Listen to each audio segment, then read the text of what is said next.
After waiting for what feels like an eternity, we finally have it.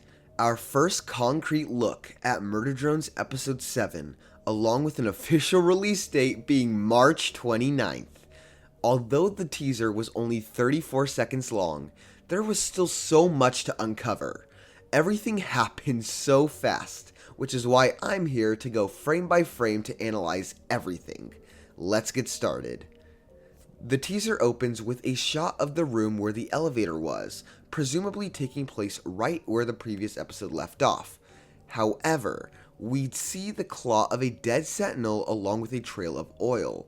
Now, we all know how episode 6 ended off, but the fact that it seems like all the sentinels were taken out leads me to believe that perhaps it was V responsible for this, possibly confirming that she's alive. As for the oil, it could always be coming from the sentinels, but considering it's a trail, it makes me think that it's oil coming from V. Maybe she was injured, but miraculously survived and fled the scene.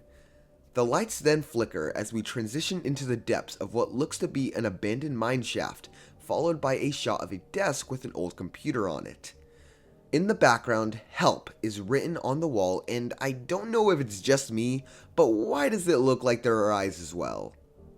Next, we see a lineup of doors with the names and numbers of drones working at Cabin Fever Labs, with the first door shown belonging to Yiva.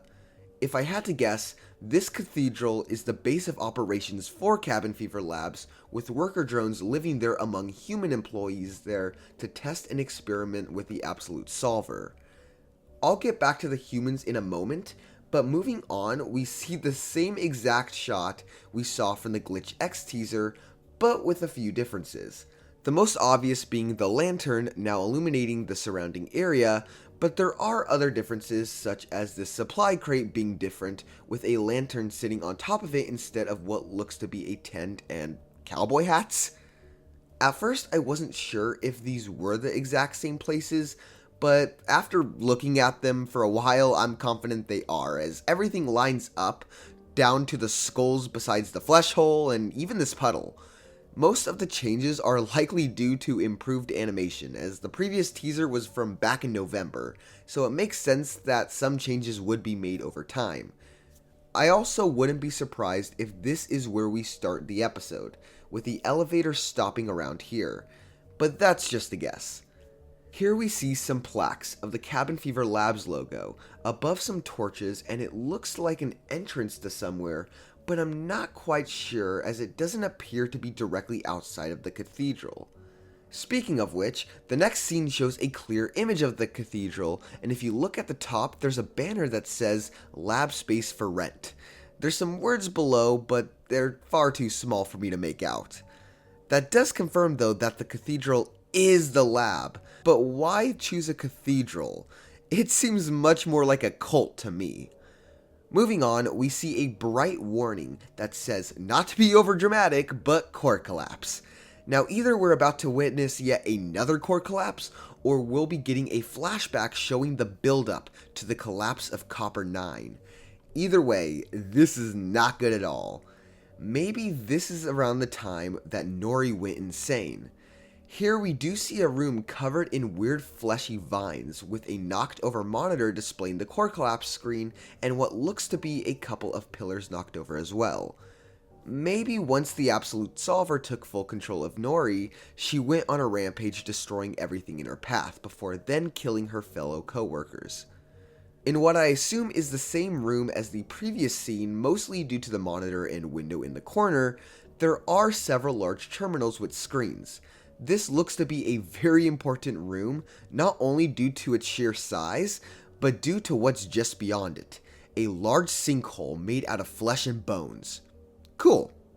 This no joke looks like something straight out of Stranger Things. As for what lies beyond this hole, I can't say for sure, but I know it can't be good. Now, I'm uncertain if this hole was already open upon Uzi and Entessa's arrival, but considering that we still haven't seen the true potential of the Absolute Solver, I wouldn't be surprised if it's the cause and maybe Uzi or Doll is responsible for it. Now here's where the teaser starts going by very quickly, so I can't promise that I'll go over every little bit, but at least all the important stuff. Here we have a really neat shot of the cathedral with lightning and a spinning cloud around it, and I've seen some people say that it might not be the same cathedral because it doesn't look like it's underground in this shot, but I can assure you it is, as we see what looks like stalactites hanging from the ceiling. Also, yeah, the Stranger Things vibes just keep getting stronger. Like, what's up with these weird fleshy tentacles? I mean, En looks pretty concerned. Or that could be because he just witnessed Uzi watching a recording of him killing her mom, causing her to go full-on absolute solver mode, causing a big fight. I mean, Tessa's here grabbing onto her sword, so maybe? And more humans. Seeing so many all at once is starting to convince me that this episode will have several flashback moments taking place before the core collapse. I mean, I kinda doubt that by time the gang showed up, there were still surviving humans unless they somehow survived and are just hiding away, which I guess is possible, but kinda unlikely. Who knows? There's also a later shot of a human named Dr. Chambers facing the claw of a sentinel as if he's being attacked. The fact that he has a proper name leads me to believe that he plays a more important role.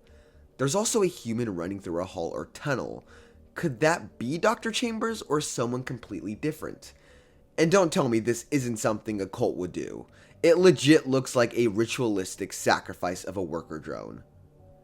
I have no idea what's happening, but oh boy am I intrigued. Man, Glitch and especially Liam sure love their religious references. We've seen this cross before in the previous teaser, but I'm still not sure what purpose it serves. Maybe it's some type of key? I'm not sure, but obviously it's pretty important as we keep seeing it. Earlier I mentioned that some people thought the cathedral was on the surface, but here's a shot that no doubt takes place on the surface.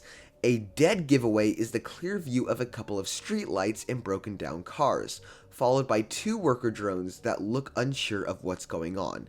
It's a bit hard to tell if these are familiar worker drones or random background characters, but I will say that from a distance, the drone on the right kinda looks like Lizzie. Oh yeah, there's a bunch of shit floating in midair too. If I had to guess, I'd say that Uzi and Tessa did something at Cabin Fever Labs that caused repercussions on the surface. In episode 6, Tessa did mention burning down the labs before Sin gets to them, and while her statement could have been metaphorically, she no doubt wants to destroy what's left. Maybe this is the after effects of their actions. Oh, and En looks pissed. This is actually, funnily enough, the first time since the pilot that we've seen En go full-on murder drone. I don't think he's under control, but maybe he's fighting someone. There is a shot of Uzi covering her eye with her hand covered in oil, immediately followed by Doll. So maybe Doll hurt Uzi, causing En to lose it and go after Doll. That, or maybe if Uzi does truly see a recording of En killing Nori, we get to see that footage as a sort of flashback, and it shows the events as they unfold. And finally, the best and most important shot in the entire teaser. This doggo. Feast your eyes while you can. That's it. This is the true protagonist of the series. I can't wait to see more of him in the actual episode. Wait! This dog does not appear in the episode? Oh, come on!